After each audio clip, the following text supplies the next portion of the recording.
ବର୍ତ୍ତମାନ ରାଜ୍ୟରେ ଆଲଗା ବର୍ଷା ଲାଗି ରହିଥିଲେ ମଧ୍ୟ ଦୁର୍ଗା ପୂଜା ପାଇଁ ପ୍ରାୟତଃ ପାଗ ଅନୁକୂଳ ରହିଛି। ହେଲେ ଆଗକୁ ପାଗରେ ପରିବର୍ତ୍ତନ ଦେଖାଦେବ। ତେବେ ମଙ୍ଗଳବାର ଦିନ ଅଷ୍ଟମୀରେ ଆଣ୍ଡାମାନ ସାଗରରେ ଘୂର୍ଣ୍ଣିବଳୟ ସୃଷ୍ଟି ହୋଇପାରେ। ଏହାର ପ୍ରଭାବରେ ଉତ୍ତର ଓଡ଼ିଶା ଓ ସଂଲଗ୍ନ ବଙ୍ଗୋପସାଗରରେ ନବମୀରେ ଲଘୁଚାପ ସୃଷ୍ଟି ହେବାର ସମ୍ଭାବନା ରହିଛି। ଏହା ପ୍ରଭାବରେ ମଙ୍ଗଳବାରଠାରୁ ବର୍ଷା ବଢ଼ିବ। ଦକ୍ଷିଣ ଓଡ଼ିଶାରେ ଅଧିକ ବର୍ଷା ହୋଇପାରେ। ଉପକୂଳ ଓଡ଼ିଶାରେ ଆଲୁକାରୁ ସ୍ୱଳ୍ପ ବର୍ଷା ହେବାର ସମ୍ଭାବନା ରହିଛି। ଲଘୁଚାପ କ୍ଷେତ୍ର ସୃଷ୍ଟି ହେଲେ ଆଗାମୀ 3 ଦିନ ପର୍ଯ୍ୟନ୍ତ ରାଜ୍ୟର ବିଭିନ୍ନ ସ୍ଥାନରେ ବର୍ଷା ଆଶଙ୍କା ରହିଛି।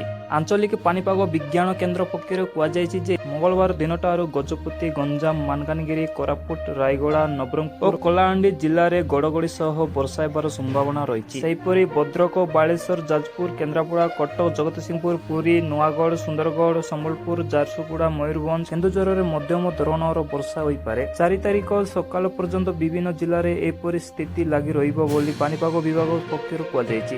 ଏପରି ନୂତନ ଅପଡେଟ୍ ପାଇଁ ଚ୍ୟାନେଲଟିକୁ ସବସ୍କ୍ରାଇବ୍ କରନ୍ତୁ। ଜୟ ଜଗନ୍ନାଥ।